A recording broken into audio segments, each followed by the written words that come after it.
반갑습니다. 요즘에 아침 저녁으로 날씨가 너무 추워져서 따뜻하게 입고 오셨죠? 오고 가는 길 우리 주님께서 우리를 지켜주시리라 믿습니다.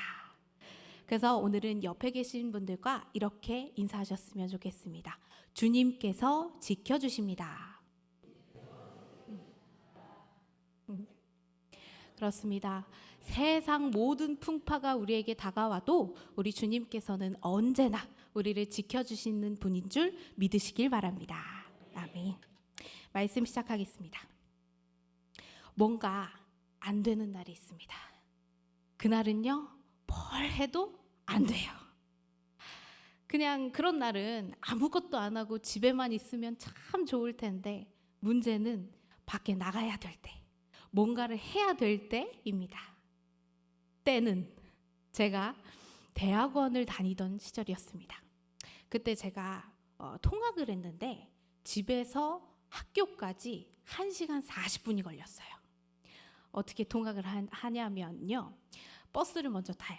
그러고 지하철역에 내려서 지하철을 탔다가 환승역에 가서 다시 한번 갈아탔다가 내려서 15분을 걸어야 도착을 했습니다. 그렇게 험난하게 통학을 하던 어느 날, 그날은 제가 평소 나오던 시간보다 딱 5분 늦게 나왔어요. 그러면 도착 시간이 5분만 늦으면 되는데 이상하게 그날은 30분이 늦게 도착을 한 거예요. 왜 그랬냐 하면요, 버스가 그날따라 너무 안 오는 거예요. 그래서 버스를 기다리고 있다가 또 버스를 타서 지하철이 좀 빨리 오겠지. 근데 지하철도 연착이 돼가지고 시간표보다 늦게 온 거예요. 그래서 아이고 이거 어떡하나 지각하겠네 하고 가다가 그래 환승역에서는 좀 빨리 오겠지. 환승역에서도 늦게 온 거예요. 그래서 제가 그날은 1시간 40분이 아니라 2시간 10분이 걸렸습니다. 그래서 제가 수업에 지각을 하고 말았어요.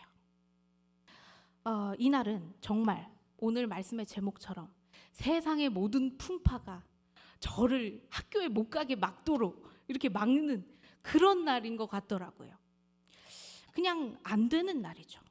그래서 교수님께 너 지각이야 하고 지각 체크를 딱 봤는데 뭔지 모를 억울함이 막 몽글몽글 나오면서 화가 나더라고요. 그런데 도대체 왜 이런 날들이 우리에게 있을까요? 오늘은 우리가 이해할 수 없는 고난에 대해서 말씀 나누고자 합니다. 사실 종교를 막론하고요, 이 인간에게 찾아오는 고난에 대해서 많은 사람들이 이야기를 합니다.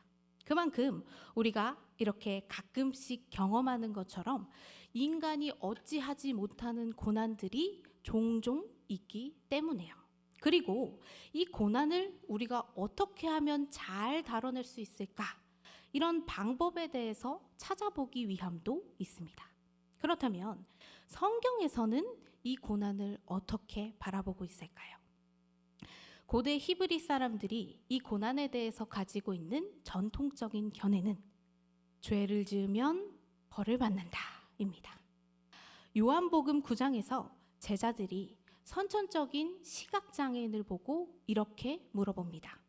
이 사람이 맹인으로 난 것이 누구의 죄로 인함이니까? 자기니까 아니면 그의 부모니까? 또한 구약의 지혜서인 잠언에서는요, 끊임없이 의인과 악인을 비교하면서 의인은 상을 받고 악인은 벌을 받는다, 이렇게 이야기하고 있습니다. 그러니까 고난은 인간이 죄를 지어서 받는 결과, 벌인 거죠. 이렇게 인생의 모든 일이 마치 정해진 수학 공식처럼 딱딱 떨어지면 얼마나 좋겠습니까? 우리의 고난의 이유가 그저 우리가 지은 죄 때문만이라면 얼마나 좋을까요? 그런데 이 견해와는 완전히 반대되는, 우리가 선을 행했음에도 고난을 당하는 일이 생깁니다. 베드로는 오늘 선을 행했음에도 고난을 받는 경우에 대해서 우리에게 이야기해주고 있습니다. 먼저 베드로는 어떤 인물인지 살펴보겠습니다. 베드로는 잘 아시다시피 예수님께서 가장 사랑하던 제자였어요. 마태복음 16장 16절에 그가 한 고백은 모든 그리스도인에게 본이 되는 고백이죠. 주는 그리스도시요 살아계신 하나님의 아들이시니이다. 베드로는 예수님께서 그리스도시라는 것, 우리를 구원하실 메시아시라는 것을 굳건히 믿고 있었어요. 어떻게 보면 베드로는 참 행동파인 것 같아요. 본인이 맞다고 생각하는 일에 있어서 뒤도 돌아보지 않고 직진만 하는 이런 모습을 보면 뭔가 좀 성격이 좀 급했던 사람인 것 같아요. 요한복음 21장 7절에서는 또 이렇게 말합니다. 예수께서 사랑하시는 그 제자가 베드로에게 이르되 주님이시라 하니 시몬 베드로가 벗고 있다가 주님이라 하는 말을 듣고 겉옷을 두른 채로 바다로 뛰어내리더라. 주님이다 라는 말을 듣자마자 앞뒤 생각도 안 하고 바다로 그냥 뛰어든 제자예요. 계산하지 않는 순수한 믿음을 우리에게 보여준 인물입니다. 이런 베드로의 모습을 볼 때 앞서 베드로가 했던 그 마태복음 16장 16절에 했던 그의 고백은 예수님께 아부성 멘트가 아니라 정말 진정으로 했던 고백이었다라고 우리가 이해할 수 있겠습니다. 그렇게 굳건히 예수님께서 그토록 기다려온 우리의 그리스도시다라고 믿어왔는데 이 베드로에게 믿을 수 없는 일이 일어났습니다. 예수님께서 가장 치욕스럽게 가장 처참한 모습으로 돌아가신 거예요. 예수님을 따르는 게 옳다고 여겼는데 예수님의 죽음으로써 자신도 본인도 죽을 위기에 처해 있습니다. 베드로가 이것을 어떻게 이해할 수 있었을까요? 그야말로 이해할 수 없는 고난이었어요. 그러나 이 고난에 대해서 살펴보면 옳은 일을 한 사람이 고난을 당하는 일이 아주 많습니다. 우리말 속담에도 이런 말이 있습니다. 물에 빠진 사람 구해줬더니 보따리 내놓으라고 한다. 실제로 선을 행해서 난처해지는 경우가 있었습니다. 예능 프로그램인 유퀴즈 온 더 블록에 한 산악구조대원이 출연해서 본인이 굉장히 허탈했던 경우를 이야기해줬는데요. 내용은 이렇습니다. 산악구조대원이 산에서 벌에 쏘여서 호흡곤란에 있는 사람을 구조했습니다. 발빠른 대처로 다행히 생명에는 지장이 없었고 헬기로 이송할 때에는 의식을 거의 다 차린 상태로 병원에 간 거예요. 그리고 그 사람이 일이 있은 지 한 2, 3주 있다가 이분한테 연락을 한 거예요. 근데 보통 사람 같으면 구해주셔서 정말 감사합니다. 정말 저의 생명의 은인이세요. 이렇게 감사 인사를 할 텐데 그 사람은 다짜고짜 구매한 지 얼마 안 된 고가의 등산 스틱을 그날 잊어버렸는데 혹시 보셨냐?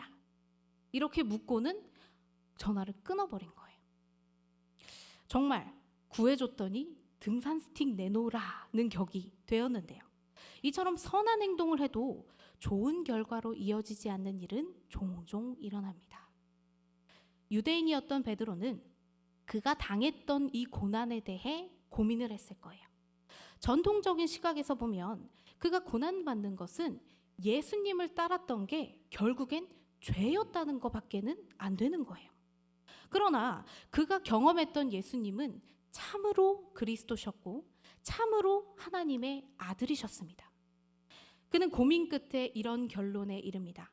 선을 행해서 의를 행해서 고난을 받을 수 있다. 다시 말해 고난의 원인이 선한 행동, 의라는 거예요. 여기서 베드로가 이야기하는 선한 행동은 바로 예수 그리스도를 따르는 삶입니다. 베드로전서 3장 14절에서 그가 이렇게 말합니다. 의를 위하여 고난을 받으면 복 있는 자니. 고난 당할 것을 알면서도 의를 선택하는 사람들은 선한 행동을 선택하는 사람들은 복이 있는 사람들이다 라고 이야기해 줍니다. 오늘 본문 3장 17절에서 선을 행함으로 고난을 받는 것이 하나님의 뜻일진데 라고 말씀하고 있습니다. 하나님의 뜻이 바로 이들이 복이 있는 자들인 이유입니다. 이 뜻에 해당하는 헬라어 단어는 셀레마입니다. 이 단어는 동사인 셀로에서 왔는데요. 셀로의 의미는 바라다, 원하다, 그리고 준비하다입니다. 그러니까 선행으로 인한 고난은 벌이 아니라 하나님께서 준비하신, 하나님께서 원하시는 일이라는 말이 됩니다. 그렇습니다. 고난받을 줄 알면서도 선을 행하는, 예수님을 따라 사는 삶을 선택하는 이들은 하나님께서 준비하신 일, 바라시는 일에 동참한 사람들입니다. 그러므로 베드로가 복이 있다라고 이야기를 하고 있는 것이죠. 14절에서는 예수님을 믿기로 선택한 이들에게 이렇게 말합니다. 그들이 두려워하는 것을 두려워하지 말며 근심하지 말고. 여기서 그들은 예수님을 선택하지 않은 사람들을 말합니다. 고난이 두려워서 예수님을 선택하지 못했던 사람들, 그 두려움을 하지 말아라, 두려워하지 말아라, 염려하지 말아라 라고 말하고 있는 거예요. 그러나 예수님을 선택한 사람들은 지금 그들이 당하고 있는 이 고난은 두려울 일이 아닙니다. 이들의 인생은 하나님께 묶여 있기 때문입니다. 하나님께서 삶의 보증자가 되어주시기 때문에 두려울 일이 없다는 것입니다. 여기서 오늘 본문을 한 목소리로 다 같이 읽어보겠습니다. 오늘 본문 베드로전서 3장 17절의 말씀입니다. 함께 읽겠습니다. 시작. 선을 행함으로 고난받는 것이 하나님의 뜻일진데 악을 행함으로 고난을 받는 것보다 나으니라. 아멘. 오늘 본문은 선을 행함으로 고난을 받는 것과 악을 행해서 고난을 받는 것, 이 두 가지를 나눠서 비교하여 이야기하고 있습니다. 위의 이야기를 정리하여 말씀드리면 선을 행함으로 고난을 받는 것은 하나님의 뜻, 하나님께서 준비하신 하나님의 계획입니다. 그러나 악을 행함으로 고난을 받는 것은 히브리인들이 말하는 그 전통적인 견해에 죄를 지어서 받는 벌입니다. 고난받는 것은 같지만 결코 같은 고난이다라고 할 수는 없는 거죠. 혹시 혹부리 영감 얘기를 알고 계실까요? 한 마을에 2명의 혹부리 영감이 살고 있었습니다. 한 명은 가난하지만 착한 마음씨를 가지고 있었고 다른 한 명은 부자인데 나쁜 마음씨를 갖고 있었어요. 가난하지만 착한 마음씨를 가진 혹부리 영감이 하루는 나무를 하러 갔다가 큰 비를 만났어요. 그래서 이 비를 피해서 어떤 초가집에 머물렀는데 노래 부르는 것을 좋아하던 이 영감이 노래를 부르자 어디선가 도깨비가 나타납니다. 그래서 이 도깨비가 어떻게 노래를 그렇게 잘 부르냐라고 물으니까 여기 달려있는 이 혹이 나의 노래 주머니다. 그래서 도깨비가 얼른 이 혹을 떼어주고 도깨비 방망이를 선물로 준 거예요. 그래서 이 착한 혹부리 영감은 혹을 떼고 도깨비 방망이로 부자가 됩니다. 이 소식을 들은 나쁜 혹부리 영감이 똑같이 나무를 하러 갔다가 비가 많이 와서 초가집에 들어갔습니다. 그래서 거기서 다시 이 도깨비를 만나게 되죠. 그랬는데 이 도깨비가 너무 노래를 못 불러서 혹을 하나 더 붙여줬다는 이런 정말 전형적인 인과응보의 이야기입니다. 제가 이 이야기를 꺼낸 이유는 이렇습니다. 선행을 하던 악행을 하던 혹은 둘 다 있습니다. 그렇습니다. 누구에게나 고난은 찾아옵니다. 그러나 선행을 한 사람은 이 혹으로 인해 축복을 누립니다. 악행을 한 사람은 혹이 더 늘어납니다. 선행을 한 사람에게 이 고난은요, 축복을 위한 발받침입니다. 착한 혹부리 영감에게 혹이 없었다면 도깨비 방망이를 얻는 일도 없었겠죠. 반대로 악행을 한 사람에게 고난은 더 큰 고난을 불러옵니다. 베드로는 이것을 깨달았을 겁니다. 그리스도를 믿는 길이 그저 고난의 길이라고 보이지만 사실은 더 큰 축복이 기다리고 있음을 알고 있었습니다. 그래서 선을 행하든 악을 행하든 고난을 당하기는 당할 건데 선을 행하여 당하는 고난이 훨씬 낫다라고 이야기한 것입니다. 그는 4장 12절에서 선을 행하는 자, 그리스도인이 당하는 고난에 대해서 다시 한번 설명합니다. 베드로전서 4장 12절의 말씀을 한 목소리로 읽어보겠습니다. 베드로전서 4장 12절입니다. 시작. 너희를 연단하려고 오는 불시험이 이상한 일 당하는 것 같이 이상히 여기지 말고. 아멘. 그렇습니다. 그리스도인에게 오는 불시험은요, 연단이라는 목적을 가지고 옵니다. 연단을 국어사전에 찾아보니까 그 뜻이 이렇습니다. 쇠붙이를 불에 달군 후 두드려서 단단하게 함. 쇠붙이가 단단하여지려면 불에도 달궈져야 하고 이 방망이로 두드려지기도 해야 합니다. 고난의 시간을 견뎌야만 단단해질 수 있는 겁니다. 여러분 혹시 독감 예방주사 맞아보신 적 있을까요? 그 원리가 이렇습니다. 소량의 독감 바이러스를 몸에 집어넣어서 인간의 면역력이 이 바이러스와 싸워서 이기면 항체를 만들어냅니다. 그래서 독감 바이러스가 크게 와도 걸리지 않게 되는 원리이죠. 독감 예방주사를 맞으면 의사가 이렇게 경고합니다. 몸살 기운이 올 수 있으니 며칠간 쉬세요. 지금 이 몸살을 견뎌내야 더 크게 아프지 않을 수 있습니다. 그렇습니다. 그리스도인에게 고난은요, 최종적인 것이 아닙니다. 연단을 위한 도구입니다. 우리가 더욱 단단해지기 위한 도구입니다. 여러분 혹시 지금 당하고 계시는 이 고난을 이해할 수 없으시겠습니까? 베드로는 그리스도인이 고난을 만나면 이렇게 하라고 조언합니다. 4장 13절입니다. 오히려 너희가 그리스도의 고난에 참여하는 것으로 즐거워하라. 이는 그의 영광을 나타내실 때에 너희로 즐거워하고 기뻐하게 하려 하심이라. 아멘. 예수님을 선택하는 결과로 혹시 고난을 당하고 계십니까? 즐거워하시기 바랍니다.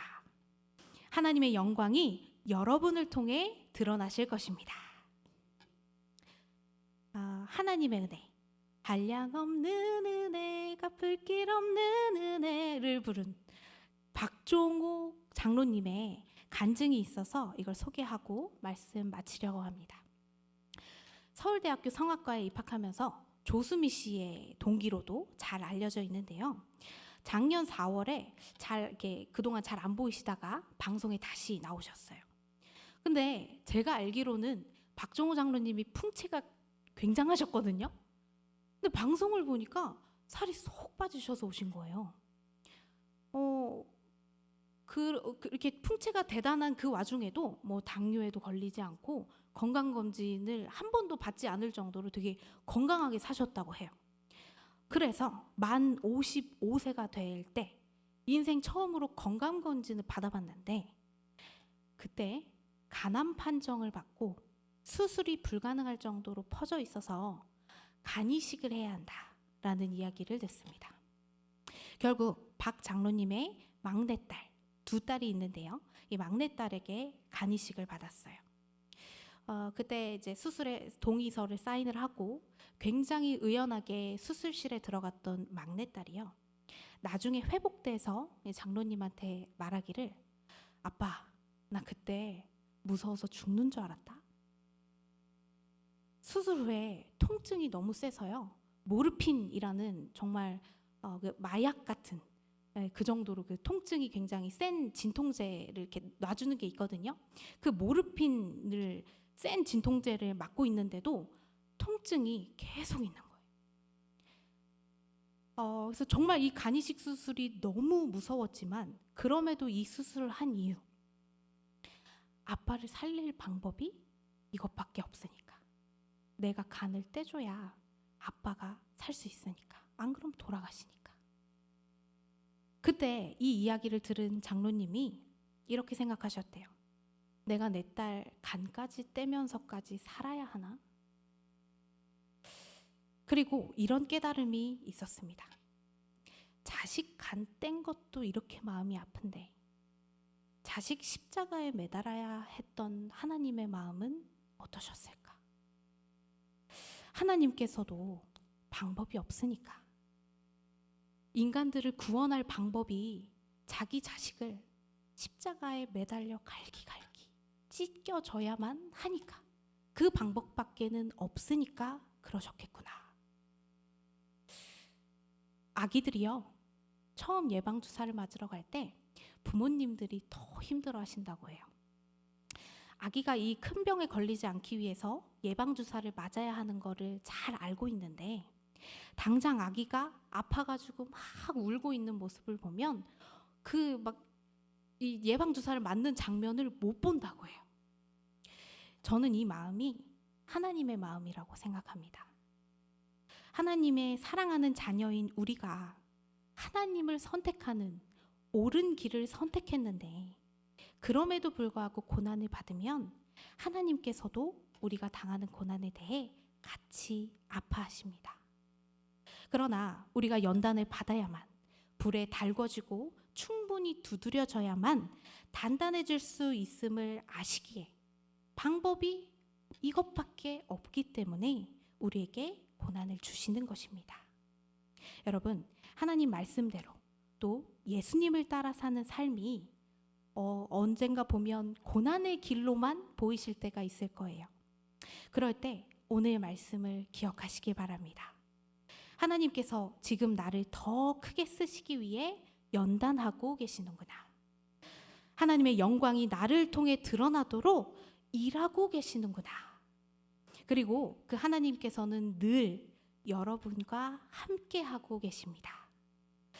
홀로 두지 않으시는 하나님을 믿고 고난의 순간에도 예수님을 선택하는 굳건한 하나님의 사람들이 다 되시길 진심으로 소망합니다.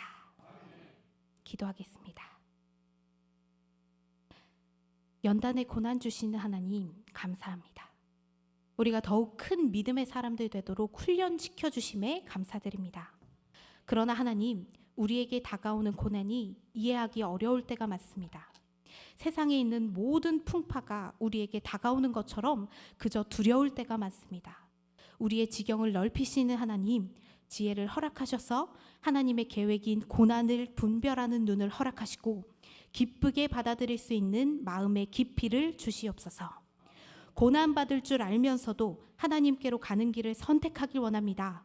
세상의 것을 두려워하지도 근심하지도 않고 오직 하나님만 바라보기 원합니다. 주여, 우리를 더욱 단단한 하나님의 사람들 되도록 붙들어 주시옵소서. 오늘도 모든 영광과 존귀를 하나님께 올려드립니다.